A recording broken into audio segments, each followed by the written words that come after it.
Welcome to Paulse, where positive actions uplift lives and spark excellence. I'm your host, Paul D. Taylor Sr., and this podcast is dedicated to inspiring growth, developing leaders, strengthening schools, empowering families, and helping people become the very best version of themselves. Each episode features conversations with educators, community leaders, innovators, entrepreneurs, entertainers, and everyday people who are making an extraordinary impact through ordinary acts of excellence. Whether you're a teacher, parent, student, administrator, business owner, or someone pursuing purpose, you're in the right place. So settle in, take notes, prepare to be challenged, encouraged, and inspired. This is Paulse, because excellence isn't an accident. It's the result of positive actions taken every single day. So lean in, listen, learn, lead. Let's get started. Welcome to Paulse, positive actions uplifting lives, sparking excellence.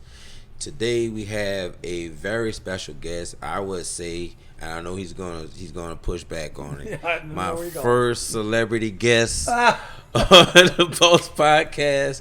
We have Mr. Victor Howell. Like, this guy is legendary. From when I was in high school, I remember rushing home from Friday night, playing football, still got the tape on my ankles, running home to get to Sports Line Friday night. Bulldogs. They hit dun dun dun dun dun. Yeah, that was good times. Good times. Yeah, man. So Victor is here.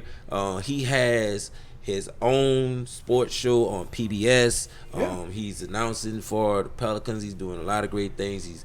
He's a host extraordinary. Like, he has a resume that is 40 plus years long. So ladies and gentlemen, Mr. Victor Howell. Thank you and good night. Thank you. So, checks in the mail. I'll make sure to spell your name right. Good night, everybody. How you doing? Nice to see you. Thanks for having me. So, Victor, man, tell me, how'd you get into sportscasting? So, you got to go back to 1986. I graduated high school in Dallas, and I wanted to play college basketball. I was being recruited by Santa Clara out in California. I actually had a scholarship offer to San Diego. My dad and I went and took a visit. Gorgeous campus, student union in La Jolla on the cliff overlooking the ocean. I mean, how can you beat that, right? Mm-hmm. That was before I really knew about JUCOs and transfers. And long story short, the scholarship I was up for, they gave to a JUCO, had college experience. Okay. But California's a long way away from Texas. Visited Santa Clara, visited USD, came back, and I was interested in being a business major, so I went to the University of Tulsa. At the time, Golden Hurricane, Nolan Richardson was the head coach. Tulsa was 4 hours away from Dallas. I was going on an honor scholarship. I didn't have an athletic scholarship, but I was going to go try out. So right before I go, Nolan leaves, goes to Arkansas. You remember those days when he created the long inseam shorts? Yeah. Those 12-inch inseams that went down to your ankles? Yeah. That's when all that started. So he left Tulsa. He went to Arkansas, and Tulsa hired J.D. Barnett. I earned my way on the team. I played 2 years at Tulsa. And while I was playing, I was a double business major at Tulsa. And while I was playing as a naive 18-year-old, I'm like, you're traveling the country. I remember Bob Stevens was one of them. Bob Stevens used to work at ESPN when he left Tulsa. Mm-hmm. And I said, so wait a minute, you're getting paid to travel, sit right there in the front row, watch us play, ask us about winning or losing. What a gig. That's great. It's nice. So I was going to be a double business major. I got interested in broadcasting. Tulsa did not have a broadcast department. It's a very small engineering school, business school. At the time, my parents, who were born and raised, met and married in New Orleans. My dad was with IBM. They wanted to transfer him, but he refused to transfer because I was being recruited out of high school.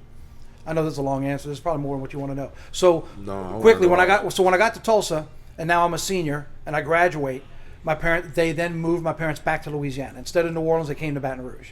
So now I'm 9 hours away from home. I'm changing my major. Tulsa does not have a broadcast department. LSU has the manship school. So they do have a broadcast department. Yeah. And my parents are here. So I talked to Dale Brown. I came down. I lived at home. I used to go play down in the dungeon in the summer. Don Redden, God rest his soul, he and Ricky Blanton would come pick me up because I didn't know where to go. I'd go play with them down in the dungeon. And the year that I was eligible to play, this was before NIL, transfer portal, way before that. The year I was eligible to play, Dale had a guy named Chris Jackson, a guy named Stanley Roberts, a guy named Vernell Singleton. What was that other guy's name? Shaquille? Shackley? Something like that. The guy's like 6'2". Yeah, it's a 6'2" or 7'2". Yeah, 7'2", 300 something. So he had all of them on the roster. So bottom line is they didn't have room for him. And Coach Brown was extremely nice. Called me into his office and said, look, I know you've been working out. Even without a scholarship, I'd love to give you a spot. We don't have any spots. Okay, that's fine. Because look, when as a kid, you hope the NBA calls your number. They were never calling my number. But I had the chance to play. I won a conference championship. I got a ring. I went to the NCAA tournament. So instead of playing at LSU, I went to KLSU radio and TV. And we noticed at the time, they were never doing women's basketball. Sue Gunner's the head coach. Dale Brown's doing the men. Jim Hawthorne's doing the radio. And there were men's games in terms of exhibition games and women's games that were not getting done at all. So a young classmate of mine, his name's Patrick Wright. You might know that name if you listen to LSU sports. Patrick Wright and I went and knocked on Jodine's door and said, we would like to do the broadcast. Could you give us $1,000 for the phone bill? Because remember, back then we were talking about rotaries. Oh, yeah. Right? No cell phones, no FTP, no digital. So we went to him and said, could you give us $1,000 to do the broadcast? And he said, no, I'll give you $450. You got to go raise the rest. So we did. So we went to one place, Ivar's Restaurant in Baton Rouge, for $75. We started every game by saying, the opening tip between Mississippi State and LSU here in Starkville, brought to you by Ivar's, under the bridge on Perkins Road. Tell everybody at Ivar's hello. Enjoy the game, everybody. Well, $75 would cover the bill. All right? So to cover the phone bill. And so we went and got 2 or 3 sponsors, and that's where I started broadcasting. It basically became because I had an interest in it when I was playing college ball. I thought it was a really neat job, really cool job. You don't get into this business to make money. It's not a money-making job. It's not about that. It's about the passion for it. LSU had a broadcast school, so we started by doing games. And lo and behold, we started doing LSU and the women, and we did the men's exhibition games and any conflict they had with football. So when Hawthorne's gone away and he's doing football on the road, but he can't do a Friday night game, we would do the games. And then eventually we took over all the women's stuff. So fast forward now to 2026, Patrick Wright, who started it with me, is still the voice of the Lady Tigers. He still does women's basketball after all these years. Wow. He's now the voice of the women on the LSU Sports Network, and he does softball, and he fills in as needed for men if there's a conflict, or baseball or whatever.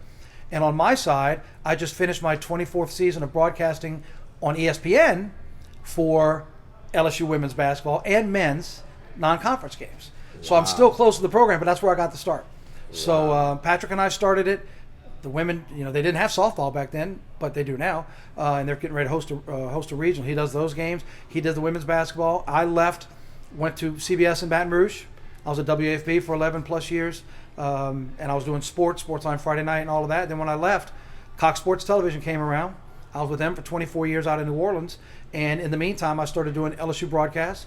Now I'm doing Sun Belt Conference tournaments. I do LSU men and women for ESPN. I've done Louisiana Tech, so I'm still, all these years later, still dabbling in it and still calling the game. So wow. There you go. A long road that you didn't think you'd go down, but that's how we got to start. Man, but it was fun. It's amazing like how timing works. Yes. Yes.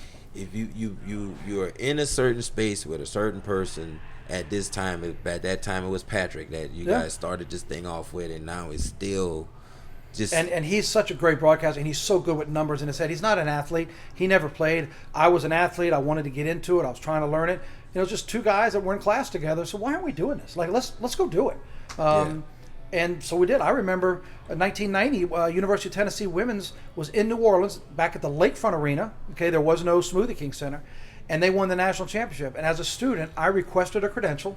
I was approved, and I went and sat on the 4th row. There's 4 tiers. I was on the last row in the corner, which was fine with me because I brought my own recorder from KLSU, and I was calling the game to myself just to practice. Mm-hmm. Just to see what I could do. How good was I? How bad was I?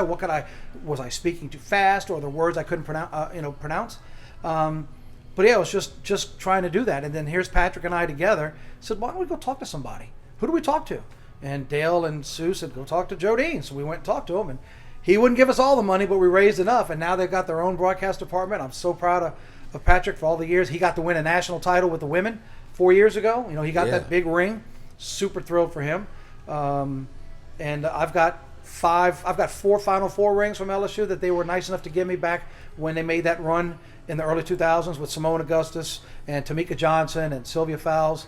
And yeah, great memories, great stories, and here we are still doing broadcasts. So tell me, you mentioned something about the Manship School. And I remember when I was listening at NPR in Baton Rouge that the Manship School would be mentioned. What is the Manship School? So the Manship School is the Manships who own WBRZ. They were also the owner, and I apologize if I can't remember if they sold it or if they still own, but they were behind the Advocate. So the Manship's a big philanthropy and big family in Baton Rouge. But they've owned WBRZ and they own the Advocate. They put their name, they paid for the rights to have their name on the School of Journalism. So if you're familiar with the LSU campus, when the easiest way to reference it is when the football team walks Victory Hill, they come, the buses park at the top, they walk down the hill, and then they turn left to go into the stadium. As you watch the team at the top of the hill, if you're looking up the hill at the team, the immediate building to your right, that's the School of Journalism. And so KLSU's studios, that's probably moved by now, but back when I was in school, the studios were in the basement. So KLSU Radio and KLSU TV, which was very minimal and very archaic now back in the day, was also down in the basement. So that's where we would do on-campus news shows. We would practice. And then radio, I was a DJ for a while and did different shifts. I was always had Triple Shot Thursday where you play 3 in a row from an artist and do KLSU. And then I also worked in the sports department like a reporter. So that's the Manship School of Journalism. So that's LSU's school. Missouri's got a very good one. South Carolina's got a very good one. Loyola, Syracuse. They all have different names for it. So the name for LSU is the Manship School of Journalism, and that's for the Manship family. Oh, wow. And okay. So that's where it was. That's very interesting. Yeah. That's a good note for you guys who want to know about journalism, who want to go out and, have a major in journalism, because we do have some young people that look at the podcast. And I like to take the opportunity to tell them as much as I can about, what's out there. Yeah, and this, what we're doing, wasn't around 40 years ago. There were no... Yeah. There were microphones, but there were no tablets or cameras or high-end cameras, wireless cameras, cell phones that take all the video these days. None of that was available. So yes, if there are young people, and I know how much you work with the youth with your job, if you want to do it, practice. Just go out and do it. Because anybody can set up a camera and a microphone at their house, right? And you're doing TikToks anyway. You're doing snaps anyway. Instead of being goofy, try this stuff. Try it. Practice interviewing. Practice asking questions. Go watch a game or record a game and then play it back, but turn the volume down and turn your microphone on and call the game, whether it's baseball, softball, basketball, football, it doesn't matter. These days you can set up a device and record yourself watching the game, and then you go back to listen to yourself, what did I do? And the biggest thing that I can remember that I should tell you, or tips for anybody who's watching, I remember being down in the basement of the Manship School, and I was practicing and goofing around. I was by myself. And Sonia Dewey was my professor. She worked at NBC in Baton Rouge. She was the director of Loyola. She was director at Missouri and at South Carolina. And she came by with her husband, Les, and he's also in broadcast, but also in public relations. And I remember them walking by. I can still remember to this day. They walked by the door, and her husband, who I did not know, comes in and rips me a new one. And I'm like, who is this dude? What are you doing? Why are you doing it like that? And he probably hammered me for 6-7 minutes. And back then, you probably remember the name Peter Jennings. Everybody remembers Walter Cronkite, and he was an original. But there's Tom Brokaw and Peter Jennings and all that. So when he finally got around to his point was, don't try to mock them for you. We already have one of them. We don't have a you. They're not doing you, and I don't need you doing them. They're already established. They're on the network. They're the anchors. I need you to develop your voice.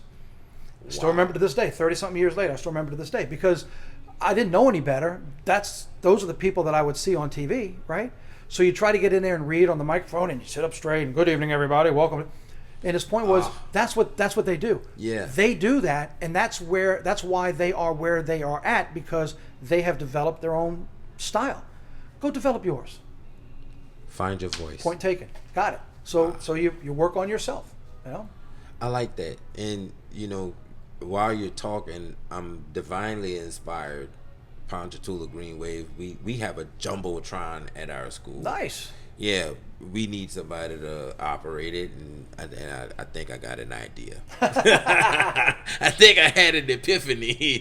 Eureka! I'm listening. I'm afraid all of a sudden you're not gonna be talking. My ringer's gonna go off. So I'm silencing that. Probably. Okay. Sorry, didn't mean to the camera. Yeah. Do that ahead of time. So, and then, by the way, that's a great idea for high school stuff too, because there are so many high schools now, and I'm sure we'll get into it. But I mentioned Sportsline Friday night and high school stuff. But back then, even schools like that weren't doing broadcasts. Now there are a ton of schools doing broadcasts, or they're networking it out. So that's a great opportunity for high school students. Again, set up an iPad, set up a standard camera. It doesn't have to be a $2,000 camera, maybe a $200 camera from the store on a little tripod. But if you get enough people who want to do it, that's a great way to practice. Nobody's judging you. You're not getting hired or fired by being 16 years old, but it's great practice, which you don't get to do. And now it has gotten to the high school level where things like VSN, Eric Ritchie, who I worked with at Cox in New Orleans, started a network that's statewide. He just moved to Florida because his daughter's playing beach volleyball at Jacksonville State, and he started VSN Space Coast, down in Florida, because he started VSN here. And he probably has 35 schools under contract. So every Friday night you're watching their football games, then you're watching their basketball games. I know in the Baton Rouge area, Parkview Baptist, Catholic High School, Dunham, they all have their own channel. Yeah. So if you have something like that and they're broadcasting something to a Jumbotron, put that feed into somewhere to give students an opportunity. Hey, I want to do this. Don't worry about if you mess up. Nobody's judging. No. Nobody's hiring off of it. All it is experience. And that's the best way to do it is try. Eureka. So let's talk about your most important job. Okay. We're going to shift it a little bit here. I know this isn't TV. I know where this is going. Yeah. Let me guess. 1, 2, 3, 4. 1, 2, 3, 4. Tell me who I'm talking about. I'm talking about My 4 girls. You live in a house with 5 women. Yep. 4 of them are teenagers. Yep. 3 of them are triplets. Yeah, identical triplets for the younger ones. Yes, exactly right. I'm gonna just say go. Man, well, that's a miracle and a blessing beyond my capabilities. I mean, before I met you, before we were doing this, man, I had a head of lettuce. That hair's gone now because of those girls. I'm losing it. No, they're a blessing. Yeah, I have. My oldest is going to be a senior next year. We're already doing college visits and all of that excitement. And then the triplets will be teenagers in a month, and they are wonderful, and they keep me on my toes. And I am a part-time, full-time worker and a part-time, full-time Uber driver, because you got to go to pick up from school, then you've got volleyball practice, or you have play performances, or you've got softball games, and all that stuff going on. But my wife's a superhero, mom of 4 girls, and the amazing thing is, neither one of us have multiples in our family. First question we always get asked is, were you using anything like in vitro or medicines or whatever, fertility? No. This was to bring it back to sports, this was the unassisted triple play. The second question we get asked is, well, it's got to run in the family, and the answer is no. Neither one of us have multiples on any side of the family as far back as we were able to trace, and this is just God's way of saying, boom, have fun. Hello. When you're a young guy and you're sitting there thinking, man, you know what? I can't wait till I'm older. I'm going to have women all around me. Yeah. Careful what you wish for, because he was paying attention, and at some point he just decided, bingo, have at it. So, yes, I have 2 male dogs, and everything else is girls around the house. So how has that changed your life? I have 1 daughter, and she totally wrecked my manhood. It's funny. If you dropped a boy in my house right now, I'm telling you, I would know what to do. I would not know how to handle a young boy, because I've got to the point now with discipline. You know how to handle girls. They're going to get emotional, especially right now in these teen years. Holy cow! So you learn now where to press the buttons, how hard to press the buttons, when to pull back, when to support, when to spank. That kind of stuff. Just how you know when to be tough, be soft. Man, you give me a young boy right now between the ages of 6 and 11. You wouldn't know. I wouldn't know what to do. I have no idea. But it's been fun. I mean, you learn every day. You never stop learning. Yeah. It's been interesting. But look, with the family support, with Crystal, my wife, with everything she does, you make it through. Yeah, we're gonna have Crystal on to do a Mahjong episode. Mahjong, oh my goodness. Yeah, she's all about that. Classy ladies episode. What the classy ladies are playing these days. It is skyrocketing, and she's a teacher, and she's signing up more and more classes every day. I found out earlier she's just got 2 more on the books. She loves it. And yeah, it's a lot of fun, and the girls play. That's one thing she taught them. I haven't learned how to play yet, but she's taught them. They'll go at night. They get their homework done. Mom, you want to go play some Mahjong? And they go into the room and they have at it. So to the audience, Go and look up Mahjong so you'll know what we're talking about on that episode. I won't know, but you should know before the episode. Think dominoes, plus backgammon, plus the strategy of chess, plus the luck of Chinese checkers or whatever that game we used to play with the little round balls. Put all that together, and you still won't understand it, but you'll see that it's a fun game because it is a fun game. And the reason why she likes it is because it challenges the mind. Yeah. It's not just dominoes where you just slap a 4 and then you slap a 6 and you got doubles. There's all sorts of strategy. She just loves the fact that you can play for 2 hours and socialize and have fun, but you still got to pay attention because the game starts moving really quick, and drawing it and being strategic as to what you want to discard, what you want to pick up. And then you're like, wow, we've been doing this for 2.5 hours, had 2 glasses of wine, we're still playing. It's great. They love it. So that game is blowing up, and she's all in. I can't wait for that. Can't wait for that episode. I'm happy for her because they have a good time with it. So let's. I've been a little bit frustrated with the Pelicans, man. Yeah, a lot of people are. Yeah. Yeah. I don't blame you. You broadcast you. I used to, yes, for years. I don't do it Pelicans. right now anymore because I have enough going on with my Game Note show and ESPN and the broadcasting. But yes, for about 5 years, I was the sideline reporter and the pregame and postgame host when it was the Hornets, and I was there when they transitioned to the Pelicans, when they sold the team to the NBA, and then Tom Benson bought it back. And then when TV stopped, I went to the radio side and I worked with Sean Kelly. Sean Kelly was the longtime voice of the Pelicans on radio. He's now the voice of the Florida Gators full time. He does ESPN when they're not in season, like big ESPN radio. Like he's at the NBA Finals right now, or the playoffs. He'll show up in New York 2 days later. He's in Denver. But that's because they're basically out of season. Other than that, he is the voice of the Florida Gators, football, basketball, all that. So I worked with him for a while. There's a couple things about it. I was there when Chris Paul was there, David West was there, Tyson Chandler. I was there when they drafted Anthony Davis. I was not there when they drafted Zion. They have not had ever since the team made that playoff run in like 08, 09-ish time frame. And then Chris left and then went to the Clippers. David West went to Golden State, won a title, left. Tyson Chandler retired. They haven't done a great job of managing personnel, number one. And like Zion, like Anthony Davis. Look, I'm not saying anything to you that I haven't posted out on Twitter. I've got boxes of Puffs Kleenex that are tougher than Anthony Davis. I mean, he cracks a fingernail and he's out 4 games. You want to be rich? Here's your get rich quick scheme. You want to get rich? You go put $100 down on the over/under of games that Anthony Davis will play in a season and bet the under, because you're going to win. Because he doesn't play a full season. He is so prone to injury. Now look, here's a kid that was 6'3", got to Kentucky, went to 6'10", growth spurt, boom, 7 inches in a year and a half. Became huge. So that's why he has such great ball handling skills for a big man. Shoots it outside. But at 6'10", at some point you got to get in because he's not good enough to be a consistent point guard. He gets inside and gets beat up. So they got rid of him. And what does he do? He eventually wins a title with the Lakers. Now he's not even playing. He got traded to the Wizards. He's still not playing. And then Zion's been one of those same things where they bring in a Zion Williamson, and at Duke he was a human highlight reel.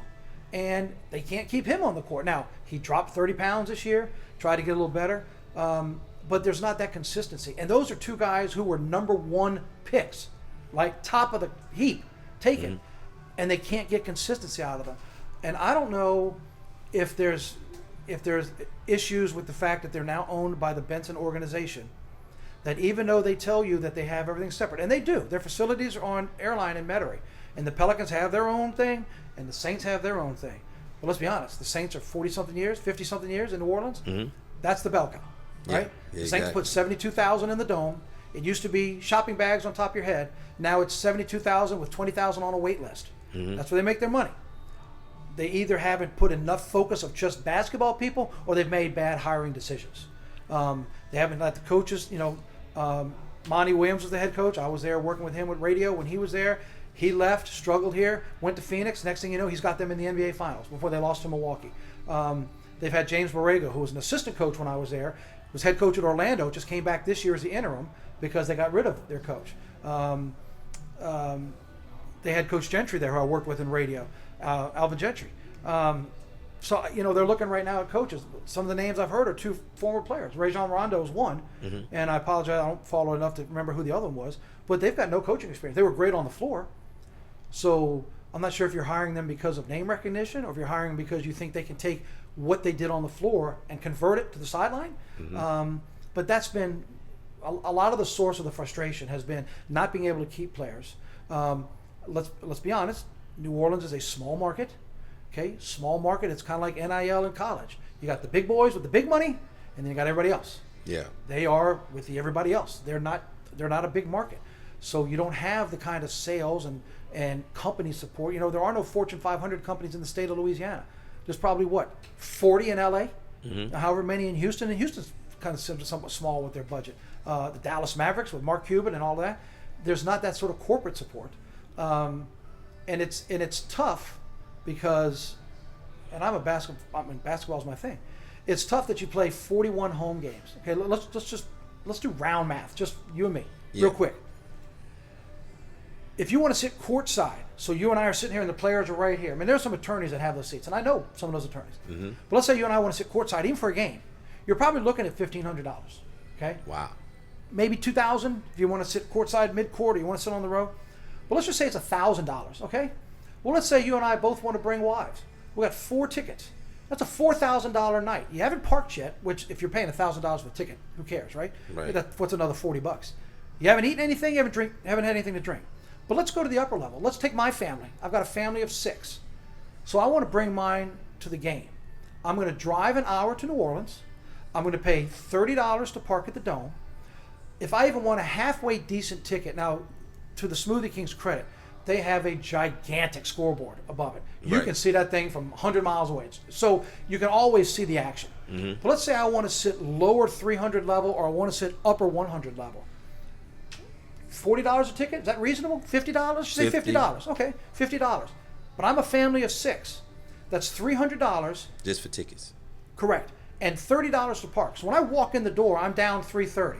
I got 4 girls. They're not going to a whole NBA game without something to eat or drink. No. So let's start adding, let's say another $100. So now we're at $430. So for round numbers, let's say $450. $450 times 41 games. Oh my goodness. So if you want season tickets, right, now you start seeing where the math adds up. That's a lot of change. That's a lot of coin.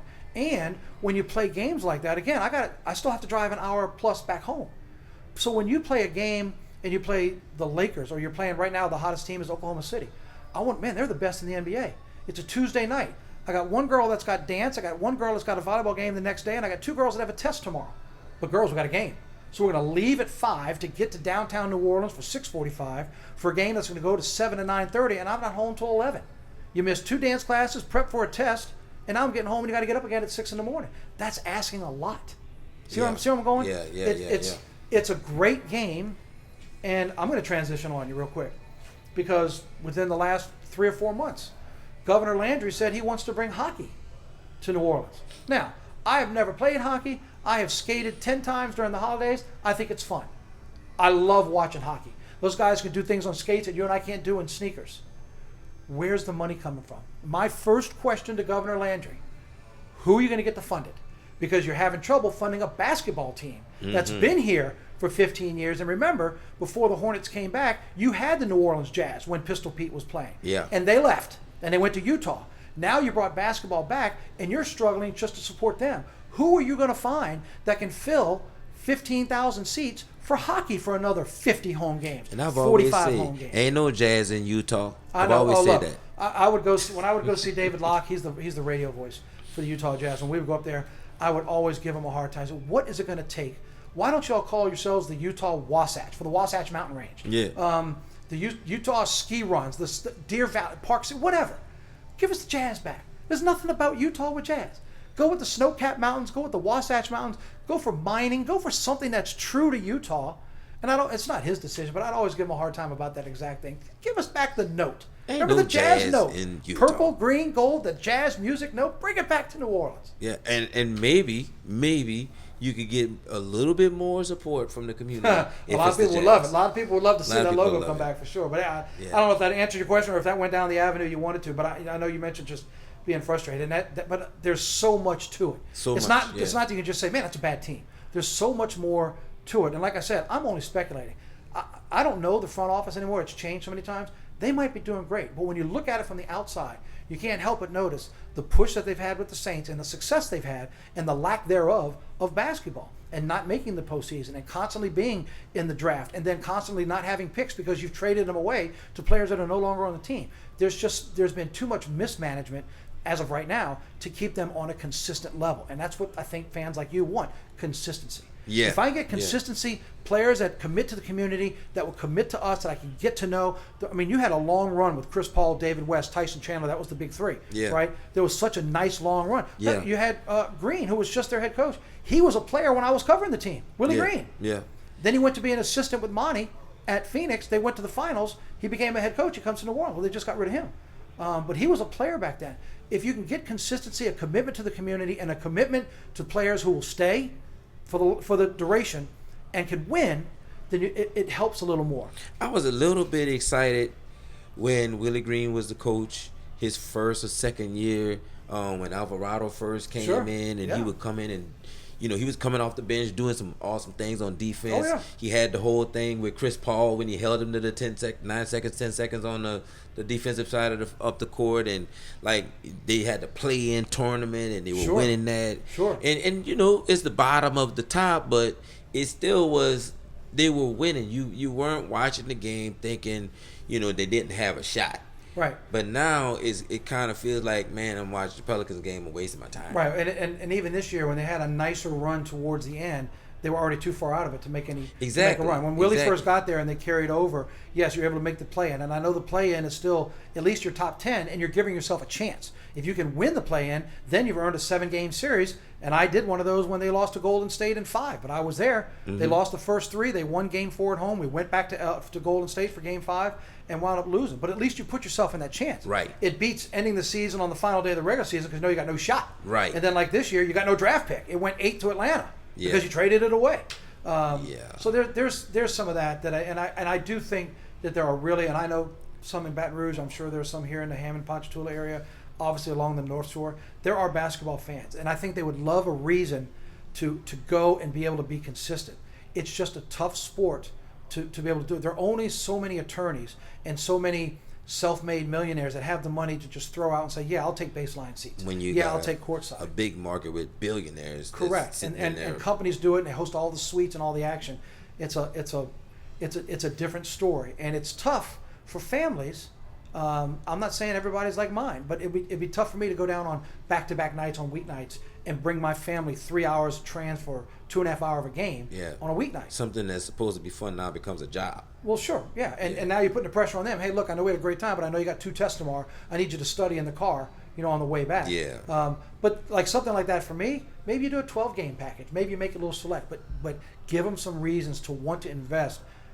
I mean, right now, financially, there's no good thing to invest in anywhere because money's so tight and the economy is in such disarray. And gas. But if you can do it, and they can get that consistency, I think you'll see those people come back and say, okay, I can't do a full season, but I'll do a 10-game, a 5-game, a 6-game, whatever, and let's go. That's actually one factor you left out of your equation on that going down. You're going to spend $100 in gas now. Right, well, sure, yeah. Just to get there because the gas is almost $5 a gallon. Yeah. If you get premium, it is $5 a gallon. No doubt, yeah. So, so, you mentioned, while we still talking New Orleans, let's talk Saints.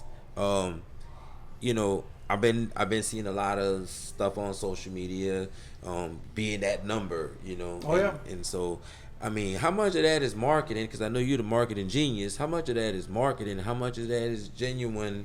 Well, yeah, I mean, something to look forward to. The football is such a unique monster. They just announced that that the Saints will play Pittsburgh over in Paris.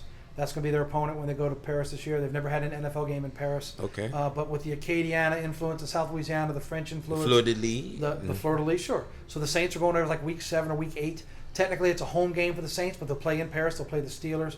The NFL is such a unique beast that you can have a 3-day draft in Pittsburgh and draw 300,000 people to stand outside in the rain just to hear the commissioner announce a name that you probably don't even know. If it wasn't the number one, if it wasn't Mendoza at quarterback or somebody that you might know, these linemen, everybody goes crazy. They're like, who's that guy? I mean, he's got to be good if we took him number 7, right? But who is this guy?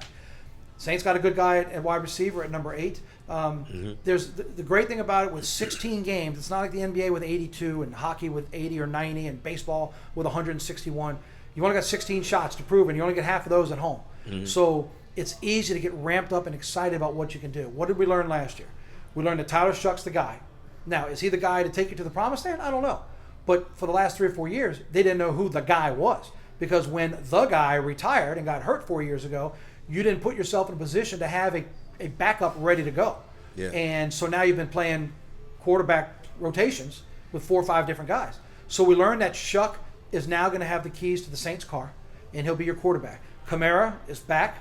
Olave now has assistants at wide receiver. And they've added some good pieces. On the defensive side, I know you lost to Mario Davis. You got rid of Lattimore, 2 years ago, and he's bounced around a couple of times.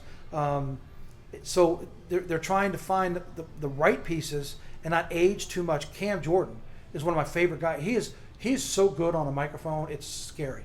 His interviews, his personality is great. And Saints fans love him. But he's been there a long time. Yeah. And winning the Super Bowl was great back in 2010. It's 2026 now. Yeah. It's a lot of tread on those tires. Yeah. And it's tough to say goodbye, but it's kind of like the Drew Brees situation. People on the inside will know that Patrick Mahomes was on the Saints' radar when he was coming out of the draft. I remember. He was radar on them. And we all know what he's turned out to be. But they didn't get him, and they didn't get any other quarterbacks leading up to that because they didn't want to hurt Drew's feeling or make Drew feel threatened, which he really shouldn't have. We all knew he was a first ballot Hall of Famer, and he's going in this year as a first ballot Hall of Famer. But you had to put yourself in position and say, look, don't take this as an offense. We need to be ready for when you go. And in his last 2 years, he got banged up. He was never hurt. He finally started to get hurt, and he finally called it a career. And it's taken them 4 years now to find a guy. So, what do we know? There's always excitement. The NFC South has been the most inconsistent division in the NFL. Because until the last couple of years when Tampa Bay won it a couple times and Brady was down there, every year there was a new team that won. Yeah. Go back and look at it. It's crazy. Atlanta would win it, then they'd go to the bottom, and then the Saints would contend, and then it would be the Saints and Carolina, and then Carolina would fall off, and then it would be Tampa Bay would come in and win it. It was so crazy how it was always so inconsistent, which just shows you anybody can get it at any time. But Shuck's coming into his second year. Baker Mayfield has a lot of years under his belt. He's at Tampa Bay. You've got Bryce Young, who played at Alabama, and I know he had a rough start to his career, but he's now righted the ship in Carolina. He's going into his third or fourth year, and I know Atlanta's taken some new quarterbacks. They got the guy from Washington a year ago, but maybe the Saints and them are the two that have the most questions at that position. 2 other franchises know what they've got. So who's going to be able to step up and be ready to go? We'll find out. The NFL schedule will release here pretty soon, right around the corner. So we'll get to see how many home games, early versus road games. Yeah. That will be big, I think, for them because the Dome can be one of those places where teams look. Nobody's afraid to come to the Dome anymore. It used to be. They never wanted to show up. They were worried as soon as they landed at the airport. That they would have hearing problems. Yeah, absolutely. But they've gone such the other direction at home. Everybody's like, it's whatever. It's a road game. Let's go win it. They got to get back to where teams don't want to take the bus to the Dome because they're afraid of what they're going to hear and what they're going to face. And for year 2 for Shuck and for some of the guys, the good thing would be to get a couple of early home games, 2 in a row, maybe 2 of your first 3, something to build a little confidence, right? Out the gate. Get it going, build on something before you got to go somewhere else. Yeah, because that winning culture and we had Coach Shafford on earlier for he's the new head coach at Ponchatoula High School where I work, and we talking about building that culture. And I remember it wasn't long after Hurricane Katrina, maybe a couple years after Hurricane Katrina, with the Steve Gleason block punt, and I remember on the broadcast they were saying that being in the Superdome was the equivalent of being in a room with a jet engine. Oh yeah, I was there for that noise. That was their return. They played at Tiger Stadium for a year. They played in San Antonio. Benson was moving them around. I was in the building. We had done a show. Our Saints. This is when we're on CST. We had done our Saints game day pregame show, and made it to the Dome in time for Green Day and U2. Yes. U2 when they sang. Yes. And that's when they sang "The Saints Are Coming." Yes. U2 saying "It's a Beautiful Day." Beautiful day. And Green Day sang whatever the other popular song was. Then Bono spoke to the crowd. Then they played "The Saints Are Coming." Yeah. And then it was first quarter when Gleason blew the roof off the joint, blocking the punt. Yeah. And everybody, that's the loudest I've been everywhere, anytime, ever. Was in that building. Yeah, I think I might have blacked out for a couple of seconds when I saw the punt get blocked, and when I saw it, what's crazy is I don't even remember the dude who recovered the fumble in the end zone who recovered the block punt in the end zone for the touchdown. I can see the number in my head. Wasn't it DeRoche? I think it was Yes. Roach recovered it. Yeah. Yes. Yeah. And so we got to talk about him more often too, because he actually was He's Johnny the on the one that spot. got it, right. He's the one that jumped got on the it. 6 points. But yeah, man. So here's another aspect I wanted to talk about. Sure. So you now have your own show. Yes. What is that like? Game Notes. So when CST, Cox Sports Television, so Cox Sports Television was started when the Hornets came from Charlotte. They didn't have a home. Mm-hmm. So Cox Communications said, we'll start a network, we'll do it. And we ran it for 24 years. And I was their first and to the last day, their studio host for pro shows and Saints coverage and the Saints Super Bowl. I hosted the 3-hour coverage we did for the parade, and then doing the Hornets and all of that stuff. So unfortunately, with the growth of ESPN Plus and streaming and all these other things we're talking about now, digital that everybody can do, Cox Sports just went under. They just financially couldn't keep up with it. When they didn't get the renewal of the Hornets, which was a lot of money, both good and bad, spending to cover, but also money you could bring in, it just wasn't viable anymore. So when the network went down, I'd had an idea for CST for probably 2 or 3 years. We could never get it off the ground with CST because they didn't know what they were doing financially. So I went and shopped it around and landed at LPB, which is PBS, Louisiana Public Broadcasting, and talked to Clarence Copeland, CC, who's the head of it. And the interesting thing about it is, much like CST, LPB is statewide. Mm. Every market in Louisiana, parts of Mississippi, and parts of eastern Texas can get LPB. So you're getting statewide coverage. And the idea that I had for the show was I wanted to do something that covered teams in the state, because the original focus of CST was just that, telling stories of and covering teams in our area, but our area being the entire boot, not just New Orleans, Baton Rouge, Lafayette, etc. Yeah. So the concept was a show that I had called Game Notes, and it covers the 11 major schools in what is now the 5 major conferences. It was 6, but Louisiana Tech just left Conference USA and joined the Sun Belt Conference. Okay. So we have 11 teams, and I'm talking Grambling, Louisiana Tech, UL Monroe, Northwestern State. Then if you want to go down the I-10 corridor, you're talking about McNeese, Louisiana Lafayette, Southern, LSU, Southeastern. Then you go down to New Orleans, you've got Tulane, you've got Nichols. You're 11, and so it's South End Conference, Sun Belt Conference, SEC, SWAC. These are all the when I say major conferences, mm-hmm. that's what I'm talking about. So we launched it last year, and it was tremendous, and I am so appreciative of the feedback, because the goal was, I heard you say it, and I know you went to Lutcher.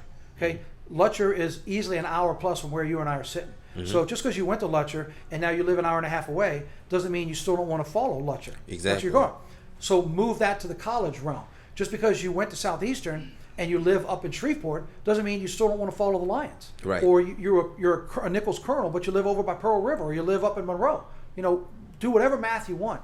The idea was there are still alumni and still people who want to follow them, but having worked in Baton Rouge television, I can tell you, we don't have time to cover Louisiana Tech. Right.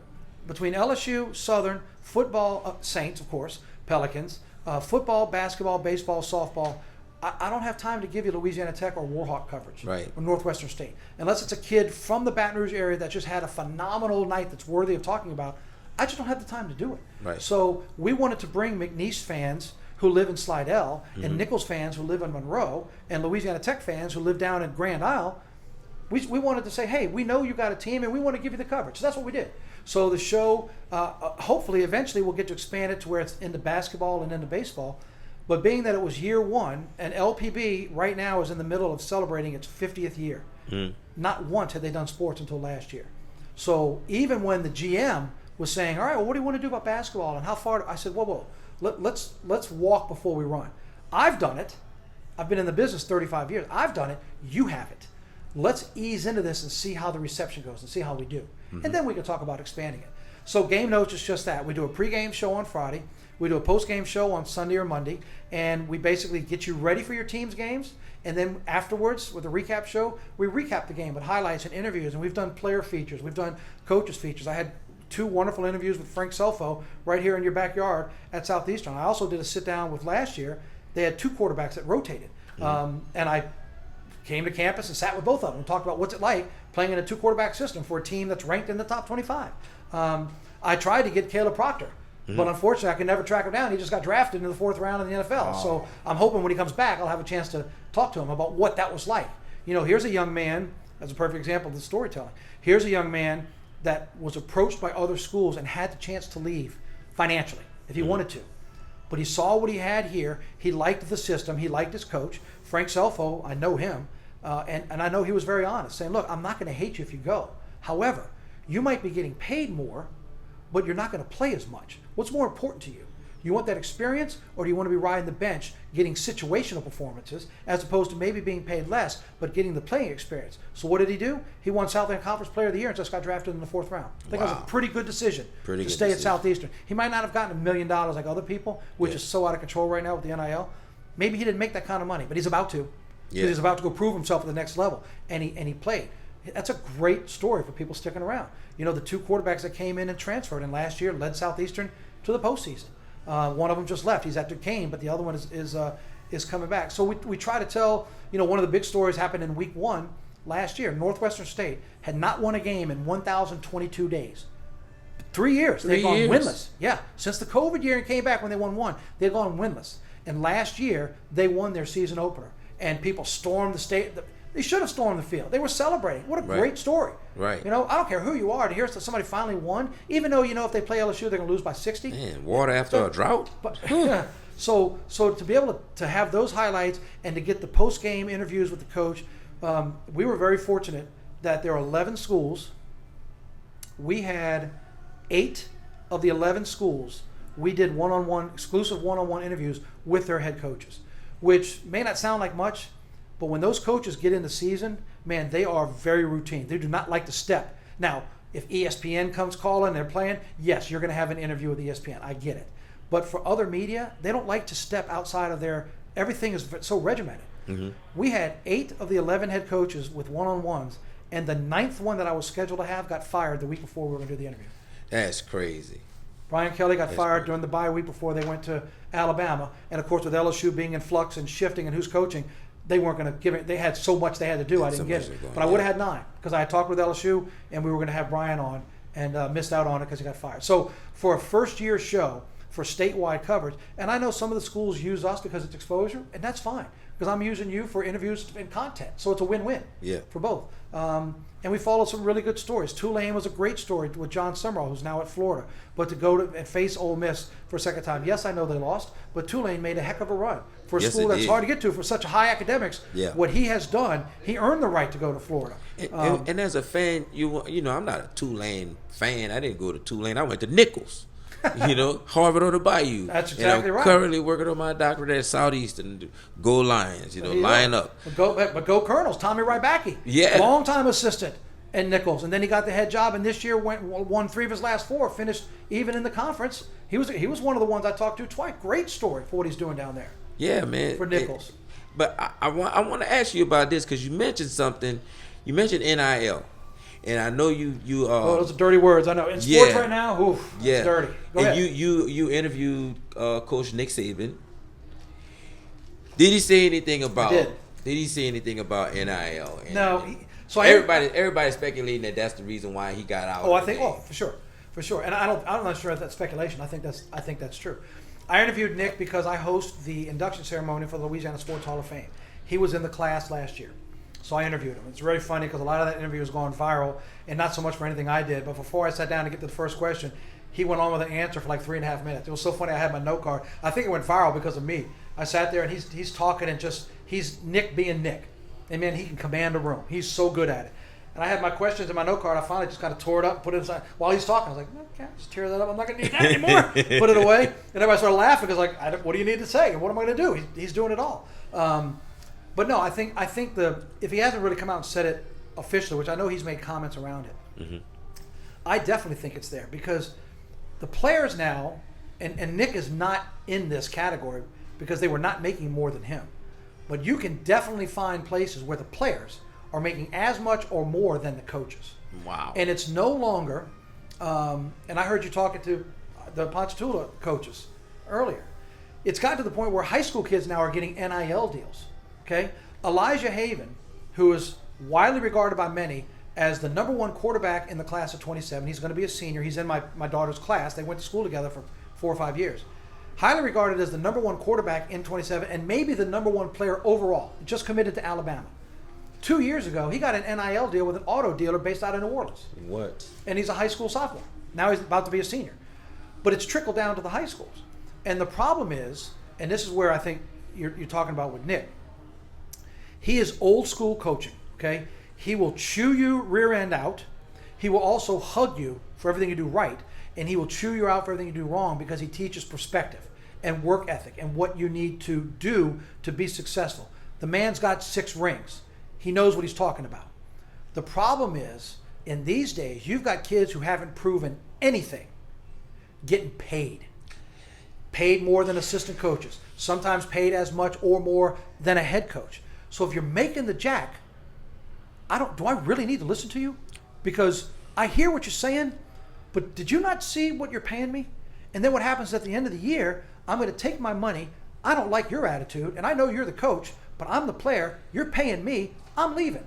And they take their money, and then they're open business for somebody else to bid. So for an old school guy like that, who was spending 90% of his time coaching and 10% counseling, now you're 70% of your time working a budget.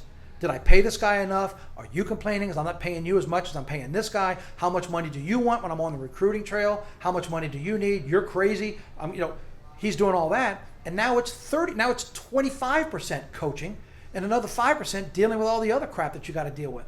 And for an old school guy like that who's got 6 rings, he's like, I'm out. See ya. I'm going to go get paid by a TV network to get back to doing what I like to do, which is talk about the game. And that's where, in the game itself, that has changed everything, getting down to the high school level and sponsors. And the problem is, Paul, that cat got out of that bag so fast, it ain't getting back in. No. So you're going to have to do something on the back end to try to figure out how to contain it, because right now it is a locomotive just out of control. Yeah, runaway train. I mean, it is because everybody's just. But are we literally selling our kids? Because we don't hold them to, as one of the coaches said, Coach Kobe said, about accountability. Sure. As you're talking about, like if I can just take my bag and leave because. Well, here's 2 examples. I'll give you one from a kid that I don't even know, but the quarterback at Michigan. Mm-hmm. Okay. Yeah. He was committed to LSU for 2 years. Bryce Underwood. Yeah. 2 years committed to LSU. They're going to bring him down. He fell in love. He's got pictures of LSU colors, jackets, the whole 9 yards. The week before signing day, a year plus ago, what's the guy from Barstool Sports or whoever it was, who's a Michigan guy, came in and offered him $2.5 million a year for 4 years. Now you and I can do that math. That's $10 million. 7 days before he signs for LSU, who he's been committed to for 2 years, he changed his song. I love Michigan. I want to stay closer to home, and he signs with Michigan. Okay. LSU tried to counter. They couldn't get high enough. They just said, forget it, we're out. He went to Michigan. $2.5 million. Did Michigan win the national title last year? Yeah, that would be no. In fact, if I remember correctly, I think they lost 4 times, and they got their butts kicked by Ohio State, which up there's one game you have to win, and that's Ohio State. So if I'm up there and I paid you $2.5 million, and you led me to 7 wins or 8 wins and 4 losses, am I getting any of that money back? Nope. No, you're not. No, you're not. LSU had a guy on the basketball team that was making $3 million. And then they wanted him back for $1 million with some stipulations about trying to get him healthy, because LSU had a lot of guys get hurt last year. Yeah. They wanted him to come back, so he got $3 million. They wanted him to come back. They were negotiated down to about $1 million, and he was going to have to stay in Baton Rouge. And then LSU fired Matt McMahon. As soon as that happened, you go anywhere you want, because the rules in the NCAA now, with coaches leaving, it used to be you had to stay at the school, right? That was the complaining. Coaches could leave anytime they wanted for more money, but what about the kids?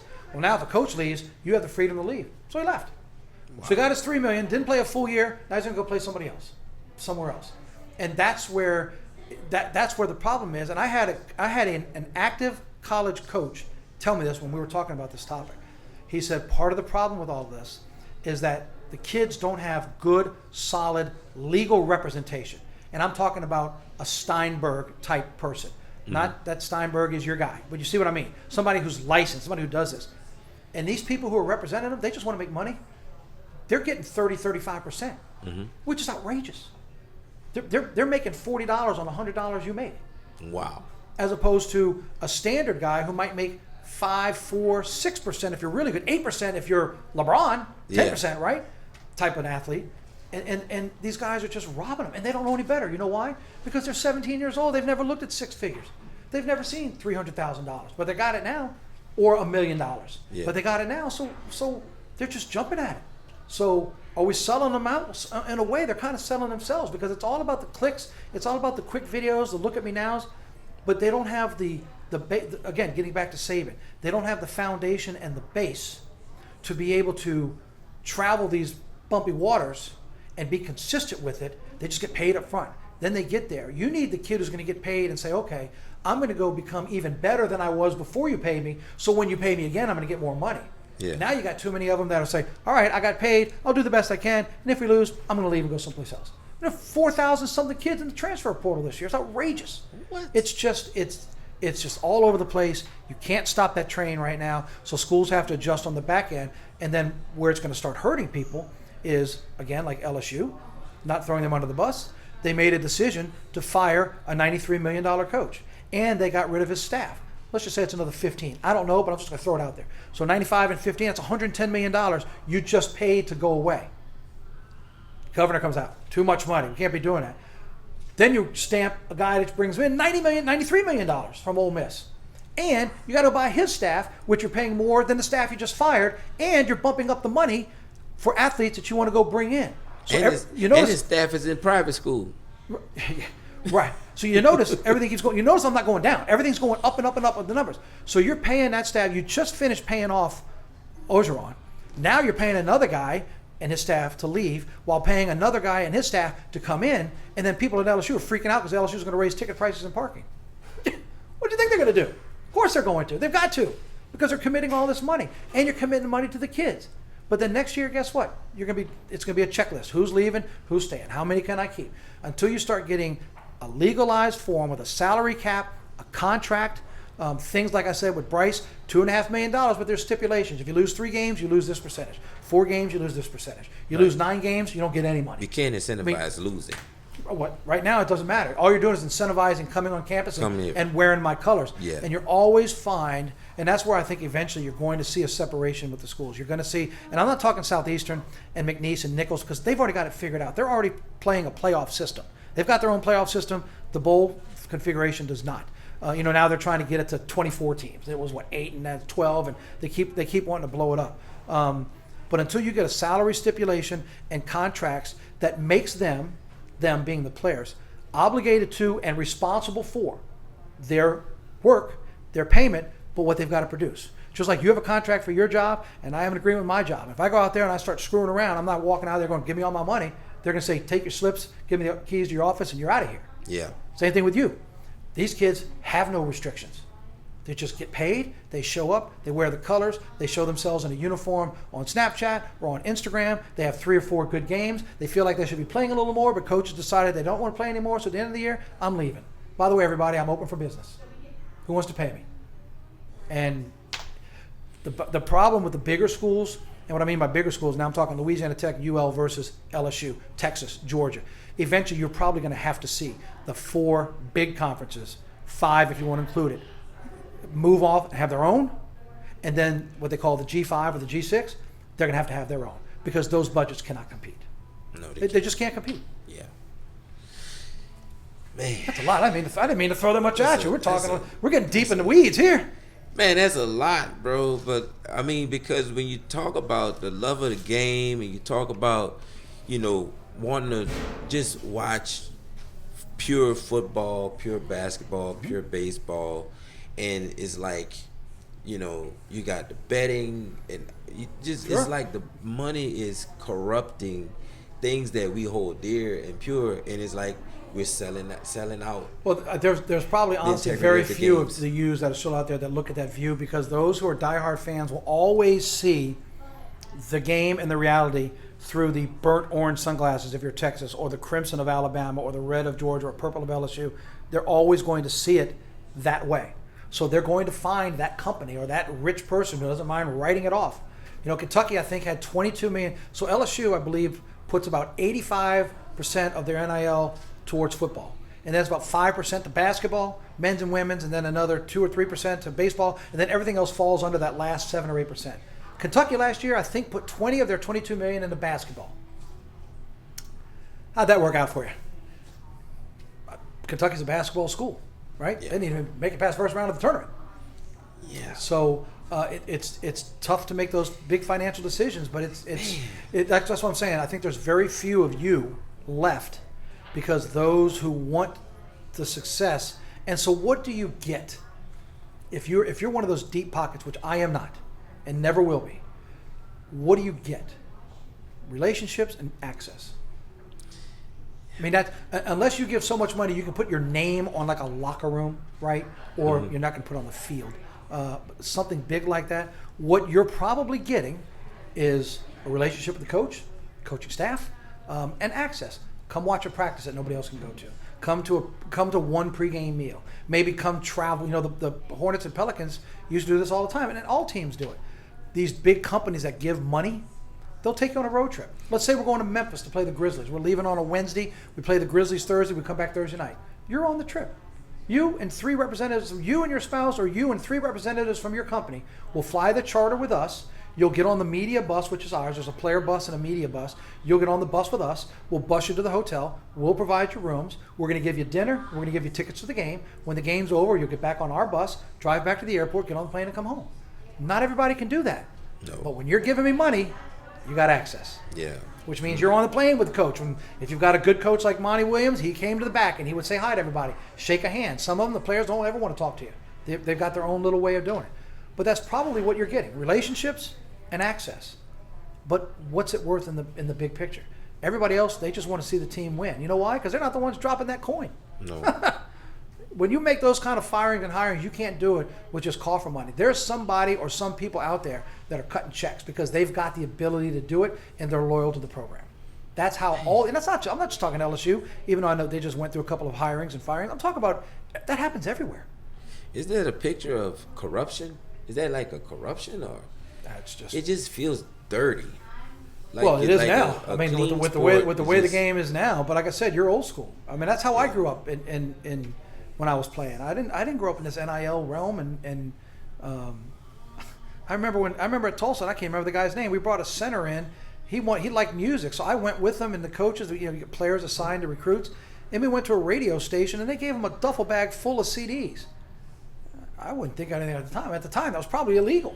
Now people would joke at it. Yeah. But I mean, the kid came in. He's a good player. He liked music, so they gave him a duffel bag of 30, 40 CDs of the music that he liked. Took the bag. We said bye, did the tour, and went home. I mean, that was probably not supposed to happen, but it did. And now it's all about the money. That's what I'm saying. It's just become such a big business. I don't want to hear anything else about student athletes. That is so far gone now. It is all about the money. What can you pay me? How much can you pay me? And the real damage is going to get done to the smaller schools. And yes, now I'm including Nichols and Northwestern State and Southeastern, because when they do have a chance to have good kids, if they can get paid $50,000, which is a lot of money, $70,000 maybe, whatever it is, all it's going to take is one big school to say, hey, I can give you $500,000. Well, I can do that math. It's been fun. Yeah. You know, and that's not even the guys that are making in the millions. So it's, I don't know if dirty is the right word. What it is, it's the evolution of what has become the new reality. And I fall in that category of, I don't have to like it to still say that I cover it, but I don't like it. It's changed it. I got it. This is a eureka moment. All right. My grandmother had an old adage. She used to say, cheap costs high. So if you pay cheap for something, you're going to end up spending a whole lot of money trying to keep it running. Keep it going, yeah. Got to buy it because it don't last. And they're spending a lot of money, but they're cheapening the game. Good way to look at it. Yeah. That's a good way to look at it. And you will get a lot of talent. Reduce the quality. You will get a lot of talent with it, but it's much like the NFL draft. The NFL draft, I've seen tape, okay? I've seen you for 3 years, 4 years in big moments. I've seen you at Clemson, at Georgia, at Texas, at Tennessee in front of 106,000. I've seen you tackle. I've seen you run. I'm going to draft you on the potential of knowing that you're going to do for me what I saw you do there. At the college level, I've only seen recruiting tapes. Have you seen some of the mismatches in high school football between the haves and the have-nots? Bruh. The privates versus the publics, the big publics versus the small publics? when one roster's got 70 kids on it and one roster's got 32 and 9 of them are playing both ways? Yeah, I could look good on that tape. But then when you see it, kids got potential. I'm struggling. And they're paying money now, big money, to those kids who haven't proven at that level what I just talked about with you on the college level, right? Yeah. So now they're just coming up, but they're already getting paid. And then they think they should be playing more than they should, and if they don't like it, they leave. I'm struggling to stay true to this podcast. It's called Positive Actions, Well, Uplifting let's change. Let's talk about something else. Sparking Excellence. Talk about something else. That is the reality of it, though. Here's, I guess you were just mentioning something, and I found the route back to positive actions, uplifting lives. All right, so follow me. Take me back to that last thought that you were saying, that you were talking about. The last thing you were talking about. About high school kids getting paid off not seeing anything? High school kids. All right. Another pet peeve of mine, and you can write me, you can send me emails, is at Paulse Podcast community .edu or something like that. You'll find it's on. Figure it out. If you figure it out, you can let them have it. But I need you to help me to understand the disparity between public and private, the select and the non-select, because it still doesn't make sense to me that a school can recruit kids from all over the state, but another school has to play that school with the same kids that grew up in their community. How is that fair? Now, this is the positive action, because I think we really need to discuss that, because I'm not complaining. Like I said, I'm from Lutcher. We used to line up against John Curtis, and everybody knew John Curtis used to #1 hold their kids back a year. Mm-hmm. So we playing against the ones that just barely made it into the age. We already know the tricks that John Curtis did. Yeah, I'm saying the name. And so let me turn this Ponchatoula hat because I'm not representing Evangel up in North. Evangel used to do it. Mount Calvary, Calvary Christian, Calvary Baptist used to do it. I mean, not now, and guys out in the, I remember when we beat Edna Carr 52-0. But now Edna Carr, they do the same thing. Like they have a stellar program, but I mean, does it? What is it? What are we teaching our young people about an even playing field when you allow? I'm not saying don't let them do it. Let them do it, but let me do it too. Right. I mean, I got 2,000 kids at Ponchatoula High School. I think I can attract and draw some good talent over there. You should be able to play with what you have. We can have some NIL. We got lawyers and stuff at our school. We can do some NIL stuff too. But it's illegal for us to do. We can't do it. We get penalized. But other schools that's blocking the championship for Ponchatoula. Yes, I'm advocating for Ponchatoula High School. We got a brand new coach. We got good talent. But we can't compete with a team that has a defensive line of D1 prospects. How we gonna run through that? Yeah. And we can't go recruit a D1 offensive line. Right. Well, what I hate about what NIL is doing is the purity of the high school game. And I'm going to go back to when I was at Channel 9. I did the only year of Sportsline Friday Night, the basketball edition. Mm-hmm. But Sportsline Friday Night was a year old when I got to AFB. And if you don't know, it's a for those who might not know, Sportsline Friday Night is a show on CBS out of Baton Rouge. It is 30 some odd years old. I was there at the beginning. And Ed Daniels, God rest his soul, just passed away last year from GNO in New Orleans, was with us at the time. He was in a job transition. The thing I used to always say about that show, why that was one of my favorite shows all time, is that I shouldn't even say any names, but I'll use one because it's not open anymore. Redemptorist High School. Mm-hmm. Redemptorist High School is no longer in Baton Rouge, but at the time, Redemptorist High School was coached by Sid Edwards, who people might not know right now. That's the mayor of Baton Rouge. Mm-hmm. Okay, Redemptorist was a private school. It was a very good school, and had a very good football team. Green and white like Ponchatoula. Green and white like Ponchatoula. If they went up against Bel Air, or if they went up against Estruma, or if they went up against McKinley, you could see by the roster that their roster is twice as big as this roster. And we knew that the chances were that a 6-0 team against an 0-6 team or a 1-5 team, we probably knew what the result was going to be. Flip the scoreboard. But when the camera showed up, what we got, and this was the essence of the show, we would always start the highlights with a shot of the concession stands the cheerleaders, the band, the tunnel, running out. Why do you do that? Because whether you're 0-6 and 6-0, those cheerleaders are still in their costumes, still doing their thing. Mom and dad and grandma and grandpa have still signed up to volunteer for the concession stand where all the money's going to the Beta Club, or it's going to the school, or you get the kids in the band because those kids aren't athletes, but they're musicians. And mom and dad and grandma and grandpa are there. Why? Because the band's performing. They want to see the halftime show. When you go down to Lutcher and you go down to St. James, I've spoken at quarterback clubs for both. How those people don't get along is amazing because, man, when you cross that border, that one does not talk about... the Mississippi River is big. It's not just a river. About either one of those schools when I would go down to those quarterback clubs. But, and I'll say this with all honesty, we were beyond blown away. What time did you used to play at Lutcher? Remember kickoff time? It used to be 6:30, 7 o'clock, somewhere around 7:30. there. Yeah. You used to have a later kick. Yeah. And you ate all the jambalaya. Yeah, I didn't know. I didn't have a watch on. I had a no uniform worries. on. You always used to kick off at 7:30. Yeah. Halfway through my tenure there, they moved kickoff up 30 minutes. When we went to a quarterback club meeting, they told us that the reason why is because you were telling me this earlier before we started. People would go down and they'd go down and eat jambalaya and have all the big food and all the tailgating, go down after the game and want to finish up. And by the time they got home, if they wanted to watch Sportsline, which used to be 35 minutes and we went all the way to an hour, they missed it. So they moved kickoff up to 7, so your game would be over by 9:30-ish, so they could get home at 10:30 for the start of a show that went to 11:30. Yep. And that's because we were covering the game, right? And we were covering everything that surrounded it. The cheerleaders, the band, the homecoming court, the team, the huddles, the shots. all of that stuff. But that was what the high school sports was about. Forget the fact that the 6-0 team, we know they're going to win 48-3 or 52-7 or whatever. We all get that. But to the kids who were 0-6, that meant just as much to them as 6-0. And why is that? Because they realized we recognized what they were doing, right?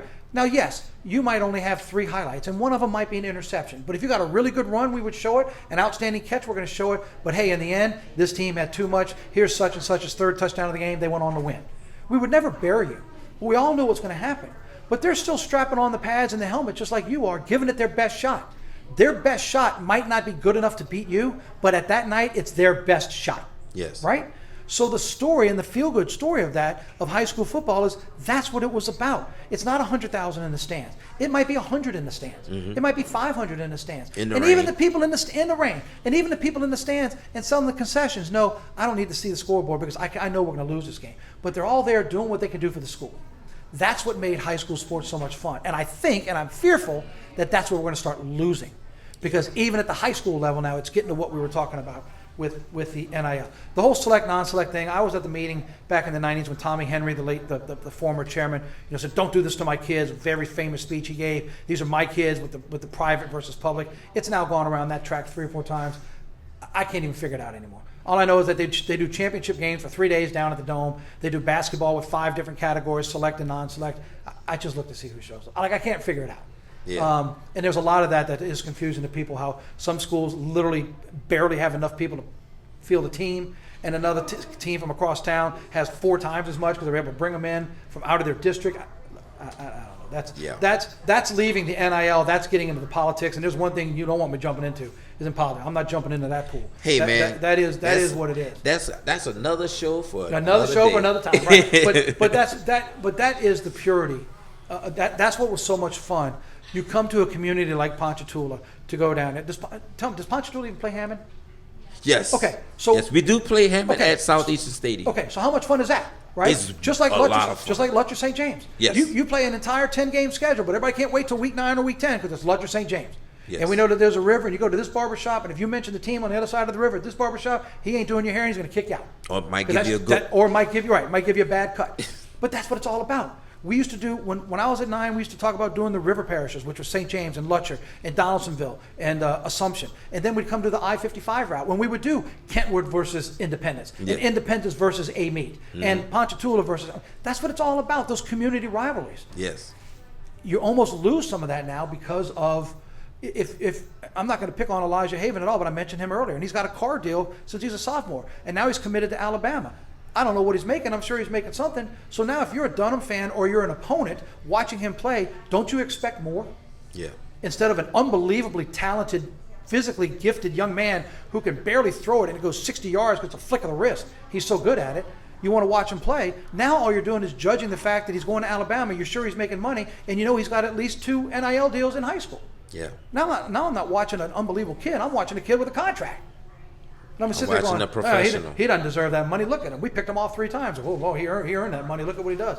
It changes everything. And that's supposed to be where the fun is, right? And I know I'm going old school now, but I did Sportsline back in 1991 through 2001. So, yes, I'm going back 30 years. But that's where it was so much fun and enjoy. That's why it was always one of my favorite shows, because we would include so many people that make a Friday night in South Louisiana what it's supposed to be. Yes. The fun, the growth, the enjoyment of the game. Let's bring that is it.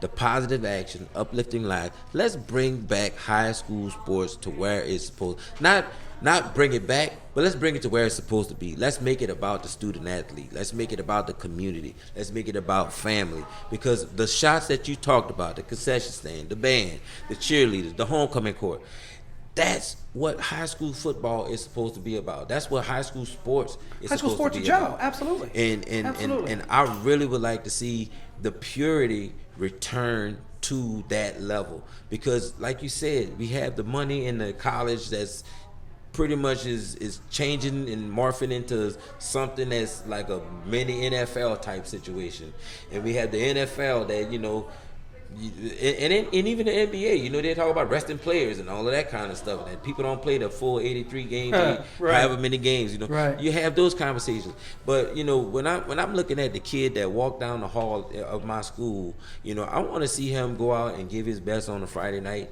Go out and watch him play basketball, and I want to cheer him on, you know, during the basketball season, or watch him throw a 91 mile an hour curveball or a fastball, but I have a fast to go in high school.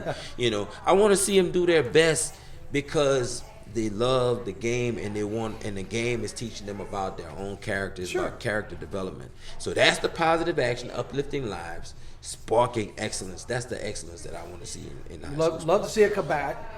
When I played in Dallas in high school, we played in the Sunkist tournament, Sunkist shootout, it's a huge tournament in Dallas, and we played Skyline, which may not mean anything to you, but they had a guy on their team named Larry Johnson. That may not mean anything to you, but that's Grandmama. That's the one who went to UNLV, and he went to Charlotte, right? Yeah. Only do ever see slam dunk a ball in a dress. Okay. Yeah. Go back and look at his numbers. There was one time in his last 2 years in high school he was kept to single digits. We did it. Yeah. Because we went triangle and 2. From the time he walked out of the locker room, we were triangle and 2, switched him up, double teamed him everywhere he went. It's the only time he was kept in single digits.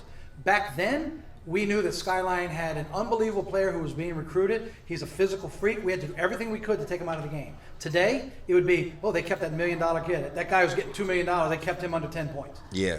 You know, I know that's a small example, but do you see the difference? It is. We're talking about money. He was a talent. Yeah. He was a freak. Yeah. Bigger than anybody. We had to figure out how to do it. And we kept him in the tournament. We played at it was the Sunkist shootout. We played at we played Skyline. It was at a neutral court. And now I'm drawing a blank on the school. But we triangled and 2'd him and kept him to 9 points. Yeah. But back then there was no reference to money. It was just talent, and we knew that he was good. Today, all you'd be talking about is the money he's making or about to make, or what he's getting paid NIL and all that kind of stuff. So I'm with you. If there's a way that they could return the game for those who just like the game and have fun, for those who know that high school is going to be their stop. There is no next level. Enjoy what you have in front of you, because you'll look back on those. I mean, we've been talking an hour. I've looked back on a lot of things I did, from telling you how I made it to college to now with high school. You look back on those times like, man, that was a lot of fun. Don't do it now and go back and say, man, I never got paid. Man, I missed out on money. I wish I was a better athlete. I could have gotten paid like my teammate. Man, just go back to, for the love of the game and the fun of the game, just go do it. And if you win, great. And if you lose, okay, did you give your best effort? Did you get any better? If you did and you had fun playing it, then that's what it's about. Yeah. Now you can go ahead and write him at his address and say, man, who's the boring guy who's a guest? Because he's going old school. But that's what I was brought up on. This is an old school podcast. So that's an oxymoron in and of itself. But hey, man, I appreciate you coming out, bro. Hey, absolutely. It feels like I'm talking to my brother-in-law, man. You really feel. Oh, you're kind. Yeah, man. You're kind. Anytime you want to talk sport, like I said, politics is another show. I'm not sure I can dive into that one. But if you want to do sports, middle of football season, you need to evaluate something, give me a call.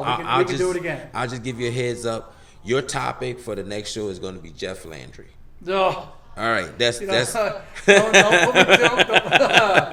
put me on that one. That's good. So do your research. Hockey. Do your journalism hockey. thing. What are we doing with hockey? Come on, Governor. Don't we have other things to focus on?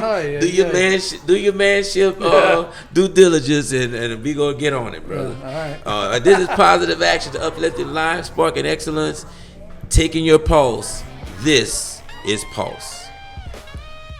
Thank you for sitting with us today on the Paulse Podcast, where positive actions uplift lives and spark excellence. We hope today's conversation encouraged you, challenged you, and gave you something you can apply to your own life. If you enjoyed this episode, please help us grow by sharing it with your family, friends, co-workers, and anyone who believes in making a positive difference. Be sure to follow Paulse on Facebook, Instagram, YouTube, and RSS. And subscribe wherever you listen to your favorite podcast so you'll never miss a new episode. Remember, every great change begins with one positive action. Until next time, keep uplifting lives, keep pursuing excellence, and keep making a difference. I'm Paul D. Taylor Sr., and this has been the Paulse Podcast. God bless, and we'll see you next time. Listen, learn, lead. Peace.